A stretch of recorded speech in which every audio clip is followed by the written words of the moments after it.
Pendant des siècles, différentes cultures et religions ont su coexister sur son territoire. Aujourd'hui, la Bosnie-Herzégovine peut-elle renouer avec ce passé ou ces divisions internes sont-elles en train de se renforcer? Une partie de la réponse se trouve sans doute dans les influences extérieures qui s'exercent sur la société bosnienne. De plus en plus de musulmans bosniaques regardent par exemple vers la Turquie et rêvent de ressusciter l'âge d'or de l'Empire ottoman. Ce qui parfois se retourne contre certains. Le cœur Sultan Fatih porte le nom d'un monarque ottoman qui en son temps accorda un certain degré de liberté religieuse. Il interprète des chants dans plusieurs langues, notamment en turc. Mais aujourd'hui, le président turc, Recep Tayyip Erdoğan, estime que son chef de chœur est proche du mouvement Gülen qu'il qualifie de terroriste. Il a chargé son ambassadeur d'intervenir. Une demande a été faite pour qu'on ne participe pas au grand concert programmé à la fin du dernier Ramadan par l'organisation officielle de la communauté musulmane de Bosnie-Herzégovine. La Turquie a essayé de nous faire interdire, de m'empêcher de diriger le chœur. On nous a accusés de certaines choses. On m'a accusé de travailler pour le mouvement Gülen. J'ai des amis qui en font partie. Mais ni le président turc Erdoğan, ni le président bosniaque Bakir Izetbegović ne peuvent m'empêcher de parler avec mes amis sur les réseaux sociaux. En Turquie, en Grèce, en Allemagne ou ailleurs. Personne ne peut non plus m'empêcher d'avoir des amis qui soutiennent Erdoğan. Ce sont tous mes frères. La sphère d'influence turque en Bosnie s'étend par le biais des médias et des agences de presse et dans l'éducation. Quand Ankara a commencé à traquer les collaborateurs du mouvement Gülen, des enseignants turcs exerçant en Bosnie, accusés d'en être des disciples, ont été démis de leurs fonctions. Est-ce qu'une forme de pression s'exerce directement contre vous et vos collègues turcs? Oui, c'est clair. Tout d'abord, on ne peut pas obtenir le moindre document à l'ambassade de Turquie.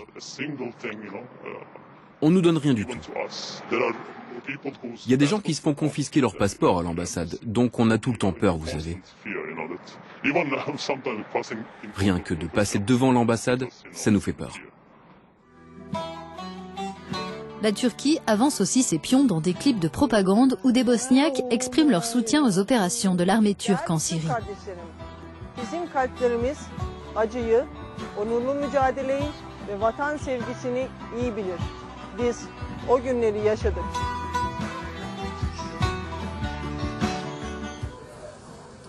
Recep Tayyip Erdoğan et Bakir Izetbegović sont amis, estime ce diplomate bosnien. Pour lui, le fait que la Turquie intervienne dans les affaires de la Bosnie est une menace qui fragilise un peu plus ce pays en accentuant ses divisions internes. L'influence de la Turquie a un lien avec les frères musulmans. On est dans une situation très étrange aujourd'hui. Une majorité de musulmans de Bosnie reprennent cette identité ottomane. Le soir de l'élection d'Erdoğan à la présidence de la Turquie, quand Izetbegović, membre de la présidence de Bosnie-Herzégovine, a félicité Erdoğan pour sa victoire, il a dit « Monsieur le Président, vous êtes non seulement le président de la Turquie, mais aussi le président de nous tous. » Autres acteurs qui étendent leur sphère d'influence en Bosnie, les pays arabes du Golfe. Des investisseurs saoudiens ont financé la construction du plus grand centre commercial de Sarajevo pour 50 millions d'euros. Un symbole de la spéculation immobilière arabe qui touche tout le pays. Si les investissements étrangers étaient particulièrement nécessaires après la guerre de Bosnie, aujourd'hui, une partie d'entre eux suscite le malaise. L'influence croissante de pays musulmans conservateurs remet-elle en cause des traditions locales? Dino, conseiller municipal à Ilica, près de Sarajevo, veut limiter l'usage de la langue arabe. Alors qu'est-ce que vous proposez? Quel est le sens de votre initiative? Ma proposition est liée à ce problème de la langue arabe, qui est utilisée pour toutes ces inscriptions, que ce soit sur les panneaux, les publicités et les enseignes des magasins. La population locale ne peut pas les lire, ni les comprendre. La langue officielle en Bosnie-Herzégovine, c'est le bosnien. Et les alphabets officiels, ce sont les alphabets latins et cyrilliques. Je propose qu'on ait toujours ces inscriptions dans les deux langues. Tous les investisseurs étrangers sont les bienvenus, bien entendu.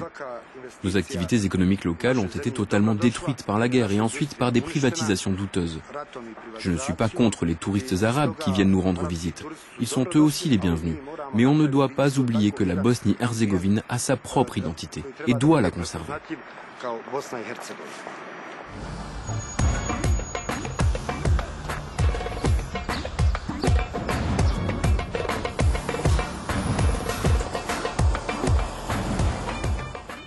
Les panneaux ne devraient être qu'en bosnien. Quand des étrangers visitent la Bosnie-Herzégovine, ils devraient pouvoir s'adapter aux usages locaux.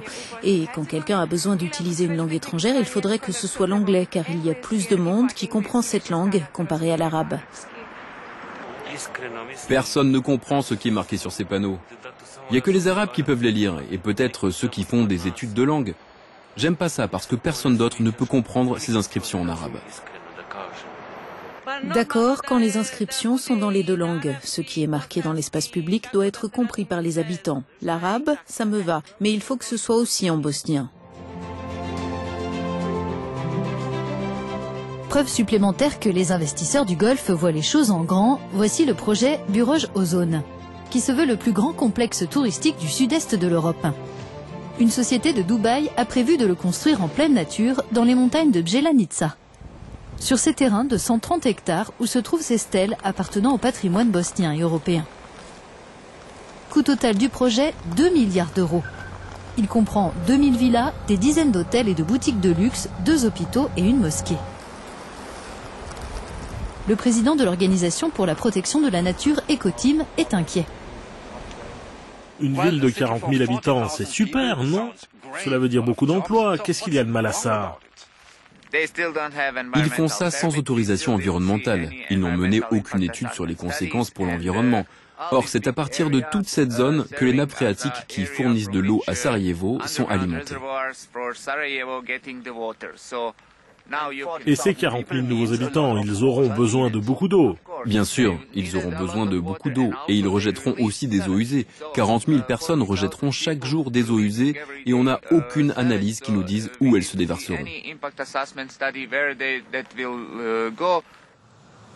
Alors que les autorités confirment qu'aucune autorisation environnementale n'a été donnée à l'entreprise porteuse du projet, son PDG assure avoir tous les documents nécessaires. Il soutient que son projet aura des retombées positives. Je crois qu'il y aura entre 10 et 20 000 emplois disponibles dans la ville quand elle sera terminée. C'était vraiment un rêve parce que personne ne pensait que ce serait possible de mener un projet aussi vaste en Europe et que la plus grande fontaine dansante d'Europe pouvait être construite dans un pays qui est vraiment pauvre. La première fois que je suis venu à Sarajevo et que j'ai vu tous ces bâtiments avec les impacts de balles, je me suis dit que le pays était encore en guerre. Mais aujourd'hui, on ne voit plus de bâtiments détruits pendant la guerre. Je pense que d'ici 10 à 15 ans, les opportunités d'investissement seront tout à fait différentes parce que tout sera devenu vraiment cher. Les investissements des pays du Golfe s'accompagnent d'une influence culturelle. L'Arabie saoudite a non seulement financé la reconstruction de nombreuses mosquées, mais dispense aussi des cours gratuits de langue arabe. Au centre culturel Roi Fahd à Sarajevo, les classes sont mixtes. Certaines femmes portent le voile, d'autres non. Demandons aux élèves pour quelles raisons ils veulent apprendre l'arabe. Notre pays accueille beaucoup de touristes arabophones. Parfois, ils me demandent des renseignements et je ne suis pas à l'aise parce que je ne peux pas les aider en leur parlant arabe, pour leur indiquer leur chemin, par exemple. La principale raison, c'est que je lis le Coran, et l'arabe est une langue un peu compliquée. Donc quand je récite des versets, je ne connais pas la traduction, alors c'est pour ça que j'apprends. Quand je lis le Coran, je voudrais comprendre ce que je lis. Je suis musulmane et notre livre le plus important est en arabe. J'apprends aussi le turc et il y a beaucoup de ressemblances avec l'arabe. C'est notamment pour ça que je suis ces cours. Et puis, c'est aussi pour notre économie. Vous savez, beaucoup de touristes viennent en Bosnie et il y en a beaucoup qui sont arabes.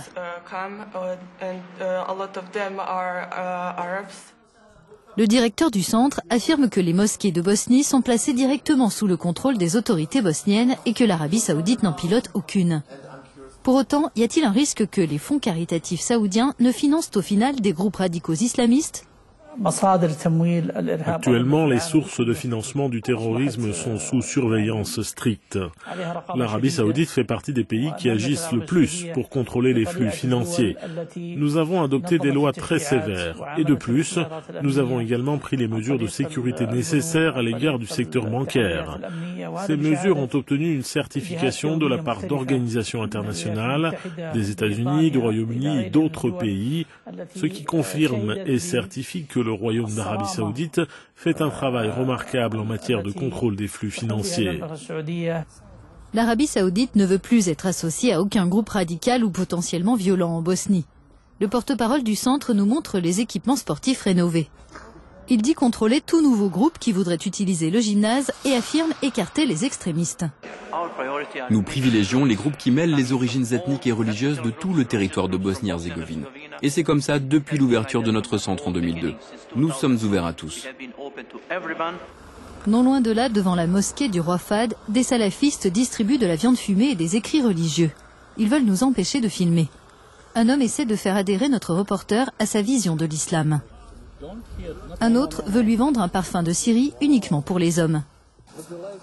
Vous aimeriez, vous, que quelqu'un tourne autour de votre femme? Nous, on est jaloux. On veut garder notre femme pour nous. Votre femme peut mettre du parfum pour vous à la maison. Quand c'est pour vous, c'est ok, vous êtes son mari. Mais dans la rue, il y a beaucoup d'hommes qui pourraient lui tourner autour et ça ne va pas. Si vous aimez votre femme, alors gardez-la pour vous.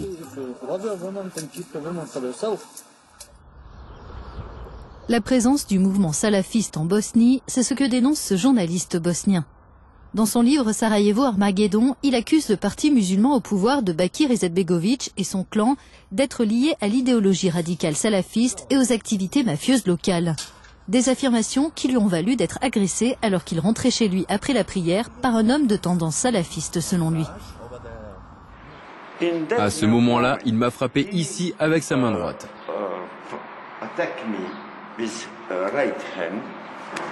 Et j'ai mis mon sac comme ça. Mon téléphone est tombé et j'ai vu que j'avais du sang dans la main. Et j'ai eu l'impression d'avoir l'œil arraché. Et j'ai fait comme ça. Comme ça, avec mes mains là.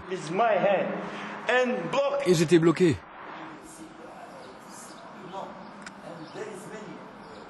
Vous avez peur d'être encore attaqué? Bien sûr, bien sûr. Vous savez, j'ai un spray, comme ça. Des structures salafistes illégales existent, la plupart sont situées dans des secteurs ruraux isolés. Ces communautés, appelées Parajamaat, restent en dehors des organisations musulmanes reconnues dans le pays. L'imam officiel de la commune de Dubnica, un homme ouvert d'esprit, nous invite dans sa mosquée. Les Serbes ont bombardé le bâtiment pendant la guerre, les habitants ont collecté de l'argent et reconstruit l'édifice. Sur le territoire de notre commune, il y a encore un groupe de prières illégales. Après la guerre, de nombreux Serbes ont quitté le village et ont vendu leurs maisons à des Bosniaques. Et certaines de ces maisons ont été vendues à des salafistes, qui venaient de différents endroits, de Bosnie centrale, mais aussi d'autres pays. Ces salafistes ont trouvé ici un sol fertile. Mais je ne parle que de terre à cultiver, pas du terrain spirituel. Les gens d'ici n'ont pas accepté et n'acceptent pas ce qu'ils prêchent. Nous cachons de nouveau notre caméra. Le chef de la communauté salafiste vit là-bas de l'autre côté, alors passons par ce pont. Un millier de musulmans radicalisés ont quitté les pays de l'ouest des Balkans pour rejoindre les zones de guerre en Syrie et en Irak. Un quart d'entre eux étaient originaires de Bosnie. Sur un panneau, nous découvrons un verset du Coran. Nous croisons des femmes vêtues d'un voile intégral. Nous entrons dans ce lieu de culte illégal et quand nous demandons une interview, on nous répond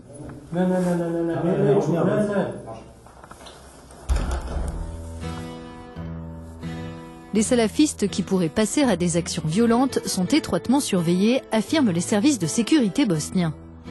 En parallèle, les efforts de la communauté musulmane de Bosnie pour intégrer les communautés salafistes dans les structures officielles ont été probants, nous dit-on. Quand on a commencé il y a 2 ans à essayer d'inciter ces individus qui étaient en dehors du cadre officiel de la communauté musulmane à créer une unité entre musulmans, à rejoindre les structures traditionnelles musulmanes, on était confronté à 76 de ces petits groupes, appelés Parajamaat. Cette année, nous en recensons 21. Ce jour-là, de jeunes musulmans du chœur Sultan Fatih interprètent avec des moines catholiques l'hymne de Sarajevo. Malgré les influences extérieures sur la société bosnienne, la tolérance interconfessionnelle a encore droit de citer. Or, ce n'est qu'en la cultivant que la Bosnie pourrait envisager de rejoindre un jour l'Union européenne, comme le souhaite une grande majorité de Bosniens.